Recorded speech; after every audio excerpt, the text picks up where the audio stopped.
It's Thursday. That means we have a vet on hand to answer your pet questions. If you have a problem with your pet, give us a call right now. The number is 918-460-KJRH. Dr. Joe Landers is here to answer your questions, and he has brought along one of the cutest puppies ever. Look at that face. It really is. This little dog is a rat terrier cross. He's kind of small. He's very calm at the moment because he was running around before, and he wants to take a nap a little bit, but we're kind of jostling him around. He probably won't, but he's a cute little guy, and he ate quite a bit this morning, so I think he's sleepy from that too. But yeah, he really is. He really is. He has a brother and a sister. Okay. I'm going to put in a little plug. He's actually a Pet Adoption League, and that number is 918-365-8725. Okay. And actually, they have this adopt-a-thon, Pet Adopt-a-thon at 71st PetSmart, 71st 169, Friday, Saturday, Sunday. So they'll be out there too. So yeah, brother and sister as well. Yeah. Oh, liking my lotion, if he makes it out of here, because I know this like people lined the up, whole crew is wanting to see Gonzo. It is good, but he's a good little dog. Oh, such a sweetheart. All right, we've got callers. I guess we should get to them. Yes, absolutely. All right, first we have Denise in Tulsa. Good morning, Denise. What's your question?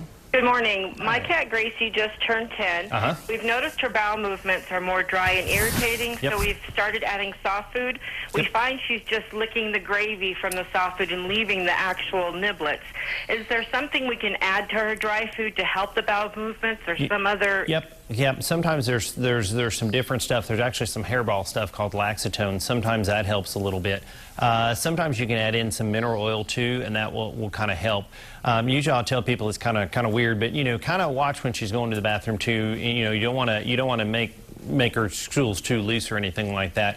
If it gets really bad, there's actually a laxative that your veterinarian can get called lactulose and kind of do that. But see if they're having a lot of problems or anything. Sometimes you're right, the change in food will change that a little bit, but sometimes we'll add in a little mineral oil or something. So canned food doesn't always necessarily make it that much softer. So a lot of times you want to do something else. So. Okay, next we have David in Tulsa. Good morning, David. What's your question? Yes, I've got a lab mix, about a year and a half old, and she keeps pulling her hair out.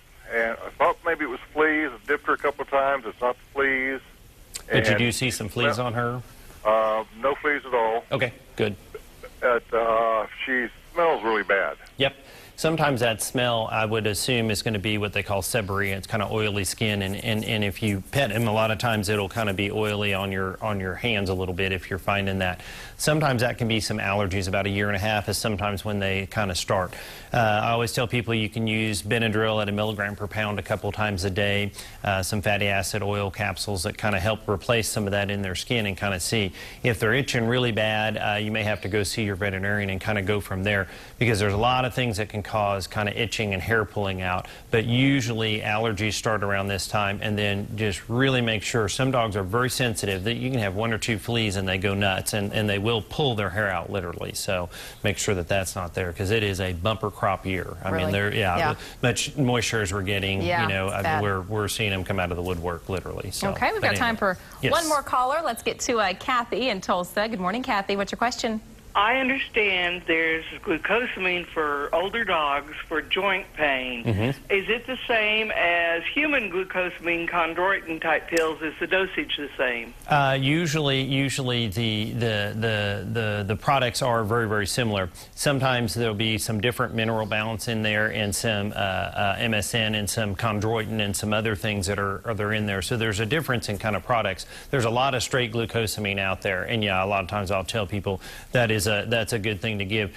Usually somewhere around 100 milligrams per every 10 pounds. It kind of a sliding scale, actually. The bigger you get, the kind of more you need a couple times a day.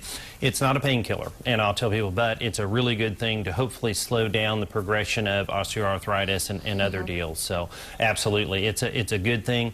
I'll tell people, you can't always judge how well it's working, but it certainly won't hurt them. So I encourage people to do that for sure. All right, good advice. Thank you, Dr. Joe. Well, we appreciate it. Gonzo was perfect here for us this morning. He's about asleep. He is. All right. Well, if we didn't get to your call today, don't worry. Dr. Joe is here every Thursday to answer your pet questions. If you missed any of today's segment, just go to kjrh.com, click on the Lifestyle tab, and you can also learn more about other pets who need homes at a Heritage Veterinary Hospital. Justin, back to you.